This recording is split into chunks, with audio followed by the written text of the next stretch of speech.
First thing we need to check is, are we able to have more RAM on the PC? Will the PC allow us to have more RAM? So go to the Start menu, right-click Properties, right-click Computer, go to Properties. This will bring this up. System type is what we're looking for, and it's a 64-bit operating system. Also take note of which edition. So mine's a Windows 7 Professional. Windows 7 Professional, 64-bit. Let's go to the next slide. So here we have the limits that you can have like in terms of memory for each type of Windows operating system. So you just looked at your version of Windows and what architecture you're using. If you're using 32-bit, that means you've got to look under the x86 on the table, which is this middle column. So this is for you to work out your own situation. Okay, so you open up the side of your PC, take the side off, and we go into the inside. And the first thing to check for is this RAM slot. It's the bit with the latch on the end. Just make sure you have a spare one. I've got 2 spare right there, and there's 2 taken. The second thing you want to look for is the name and make of the motherboard. So the motherboard is the, Google it if you don't know. And my make and model, I think, is this FMB0901. It will be written somewhere on the motherboard itself. But it's HP R&D loader. So yeah, so that's the 2 things you need to check for. Okay, so now I'm going to do a search for that motherboard because I want to know what type of RAM that motherboard is using. FMB, I think I need to include the HP.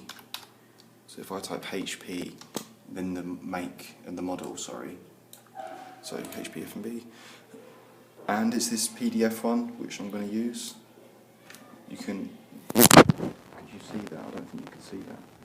But it's a PDF, and I scroll down, and it's under memory, and right there, DDR3 is the type of RAM that I want to be using.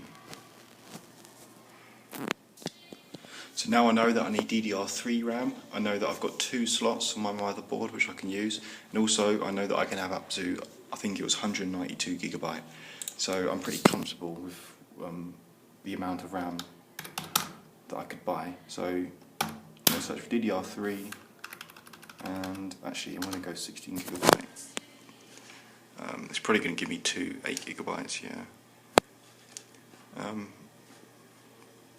So DDR3, 16 gig, I can have, that works for me. So hopefully that works for you. So this is how you actually put the stick into the computer. Essentially, you want to make sure these are opened.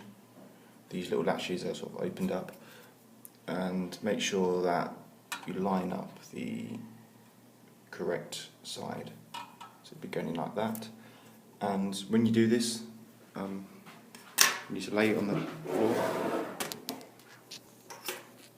And what you're going to do is drop this stick into there. Just drop that on top. Make sure it's on the right angle. Yeah. And then push a bit of pressure on my thumb. On that side as well, a bit of pressure. And even the pressure out. And it's in, it clicks in. And that clicked in because I was pushing it with both fingers down, just to finish it off. And that's it.